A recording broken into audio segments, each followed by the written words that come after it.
In the UK, many people are worried about a house price crash, with good justification because it makes up such a large proportion of our household wealth.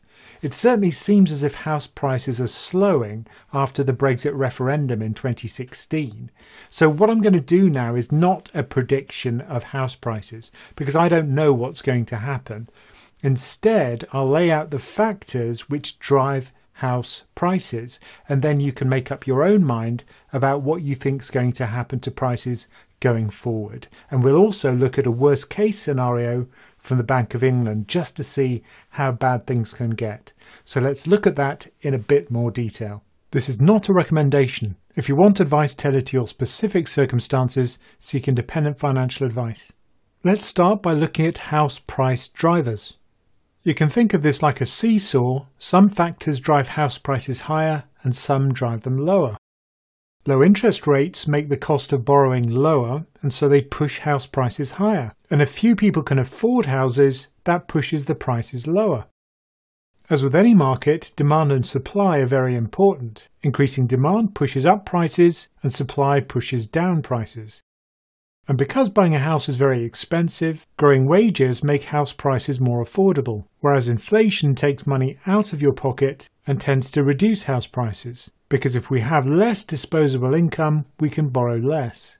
And a key factor for house prices is economic growth. If we look back to 1960 and plot economic growth, which is the black wiggly line, versus the growth of house prices, you can see that during periods of recession, house prices tend to be negative, whereas in periods of strong economic growth, house prices tend to grow very rapidly. So it's definitely worth watching headlines about UK economic growth. And house prices are a critical part of UK wealth. They're almost as important as pensions in the total wealth of the UK, making up about 4.5 trillion of our total wealth in 2016. And in London and the South East, property wealth is even more important, because there we've seen the strongest house price growth. House prices will probably depend very much on what happens with Brexit. So let's take a look at some of the forecasts that are out there. The FT puts some context around this by comparing house prices in the UK with previous house price meltdowns elsewhere in the world. Perhaps the most extreme one was in Hong Kong following the Asian financial crisis, where prices in Hong Kong, after an increase in supply was announced, fell by over 60%. And in Japan, after the asset price bubble burst in the 1990s, house prices started a steady decline which went on for over a decade. And in January 2019, the cost of UK housing grew to 7.3 trillion. Now, the actual forecast depends very much on the type of deal that we get for Brexit, with no deal Brexit giving the worst performance and some form of deal agreed with the EU providing the best returns. For example, S&P says that if there's a no-deal Brexit scenario, they expect a moderate recession lasting just over a year, and house prices will fall by 10% over 2 years. Paul Smith, the chief executive of Hart, the estate agent, says that in the case of a positive Brexit deal, there could be a big boost in transactions of 10%. Whereas if there's a no-deal Brexit, he expects a roughly 5% price drop, but certainly not a price crash. Whereas if we get extended Brexit negotiations, the lack of clarity could cause transaction volumes to dip by as much as 20%. It's always interesting to look at a worst-case scenario, or what the Bank of England calls its annual cyclical scenario. The reason why it produces this is to stress test UK banks, so that even a severe global crisis wouldn't stop UK banks from lending. You can think of this as a central bank equivalent of war games, where they play out extreme scenarios so that we've planned for the worst. The annual cyclical scenario is split into 3 types of stress. It assumes there are 5 years of UK and global macroeconomic stress. Then we get financial stress proportionate to the macro stress, which means that house prices, equity, and credit markets all sell off because of the macro stress. And as often happens in a downturn, there are also examples of misconduct which cause further stress. As the economic stress hits, market participants de-risk their portfolios. That means they sell the risky stuff, which is equity, and they buy bonds. As markets sell off, you get increased volatility, that's the daily percentage price moves, and money moves to safe havens. That means things like government bonds, but also currencies which are seen as safe, such as the US dollar, the Swiss franc, and the Japanese yen, whereas money moves out of emerging market currencies and out of emerging market assets like equity and sovereign bonds, leading to sharp falls in emerging market property prices, particularly those in China and Hong Kong. The bank's baseline scenario for world growth trundles along between 3 and 4%, but in the annual cyclical scenario, it falls very sharply by over 2%. Notice that's worse than global growth after the global financial crisis. Critically for the UK, its largest trading partners experience a sharp fall in GDP in the Euro area, the US, and also Hong Kong. And residential property prices and also commercial real estate prices fall very sharply too. And the UK would also be impacted by that global growth shock.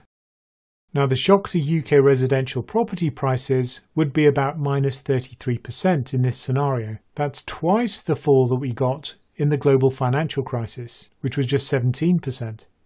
In the UK, we have a very large current account deficit because we import much more than we export, and that leaves us vulnerable if foreign investors shun UK assets. In fact, we have the largest current account deficit of G7 countries. Those are the largest rich countries in the world. Now, that kindness of strangers is particularly important for the UK commercial real estate market. You can see that UK commercial real estate is 50% owned by foreign investors. So if they pull their money out, that would have a severe impact on UK commercial real estate. If there's a reduced appetite for sterling assets, then there'd be a sharp rise in funding costs. In other words, the cost of borrowing. And consequently, sterling would fall very sharply. The bank estimates that it would fall by about 30% from its 2018 Q4 level, and sterling versus the dollar would fall by 30%. But it's probably worth noting that sterling has already fallen very sharply after the referendum, by 17% versus the euro and by 18% versus the US dollar.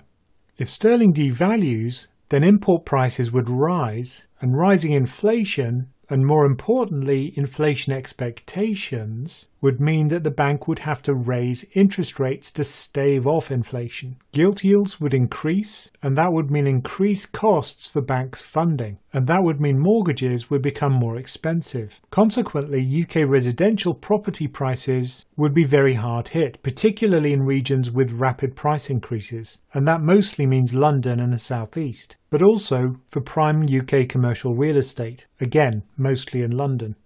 So the purple line is the extrapolated extreme fall in UK property prices by over 30%. And here the banks placed it into context with previous property price falls elsewhere in the world. This is what happened in the UK in 2007, a fall of about 17%, which rapidly corrected itself. But notice that it's nowhere near as bad as what happened in Ireland, which is a fall of over 50%. And it's also not as bad as what happened in Spain. And that makes this price fall extreme, but certainly believable. But that's a nightmare scenario, so don't lose sleep over that, but that's probably about as bad as it could get. Now let's see where we are today, in August 2019. A map of annual house price change shows that the only region where it's fallen over the last year is in the southeast around London. Elsewhere, property prices are still increasing, such as in Northern Ireland, in Wales, and in the North and in the Midlands. But there was certainly a turning point at the time of the referendum, after which the rate at which property prices were increasing has definitely slowed, such that average house prices peaked in August 2018. And the fall in London prices has been over 4% over the previous year. So although London prices are starting to fall and other regions are still increasing, we're still a long way from convergence in house prices. And that's because of this period during which London grew much more rapidly than the rest of the UK. So the average house price in London is $457,000, which is about 3 times the average house price in the Northwest. So does that mean house price affordability has improved?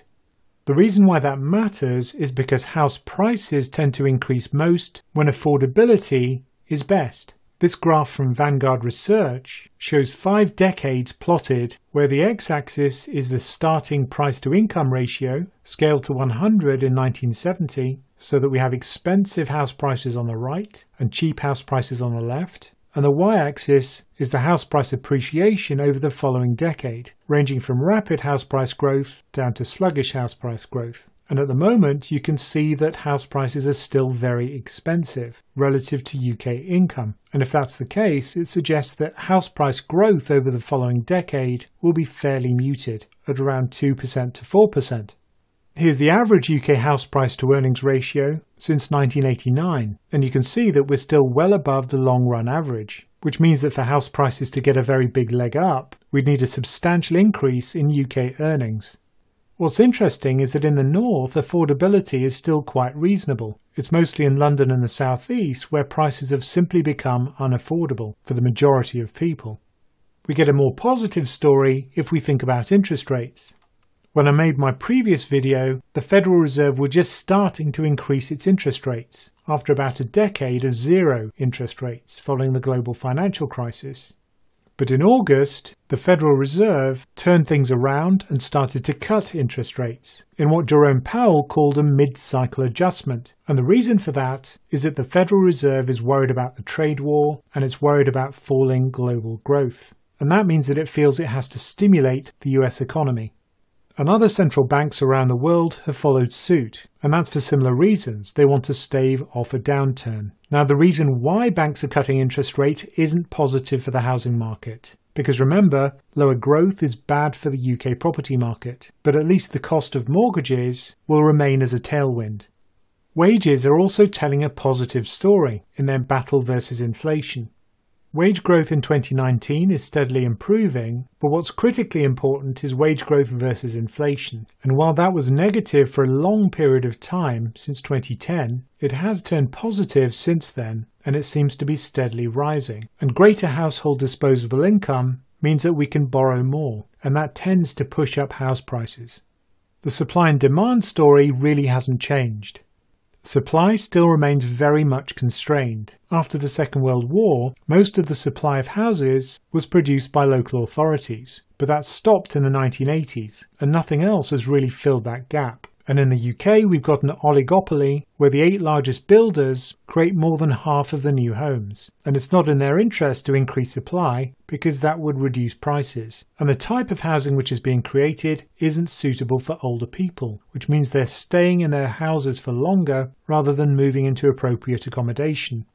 If Brexit reduces immigration, that's going to be a negative for demand, but as we get a greater number of one-person households, that increases demand. And as we've seen, rising incomes are also positive because they increase demand. The stock of properties on estate agents' books is at a record low, according to a survey by RICS, and that's probably because of Brexit uncertainty. A normal level might be around 70 properties at a time, but at the moment we're only seeing about 41 on average. And consequently, the turnover rate, which is the percentage of households that move, is very low, at 5.1%. That's well below where it was before the global financial crisis. The good thing is that the first-time buyers who are buying with a mortgage has recovered to rates that we saw in 2007. And also the rate of cash purchases is pretty much the same as it was in 2007. What's fallen dramatically, probably because of a taxation and legislation change, is the number of buy-to-let purchases with a mortgage. And also movers who aren't first-time buyers moving with a mortgage. So the outlook for UK house prices is still fairly weak. Affordability is stretched, and usually that means house prices don't increase much over the next decade. But we do have a tailwind, which is that wage growth is fairly strong, and another tailwind is the fact that supply is still constrained, which is a positive for house prices. So if you want to see more of these videos and you want us to stay independent, we rely completely on you to support us, which is very easy. You just go to patreon.com/PensionCraft or click on the Patreon icon above and that'll take you through to our Patreon page, and then you can just subscribe for $5 a month and then you get access to our Slack channel and you get to join our Sunday evening call when you can ask any question you like. And if you pay $15 a month, you get a one-to-one with me every other month, and we can discuss anything you like, one-to-one, very much like this. And many people tell me they find that very useful. So as always, thank you for listening.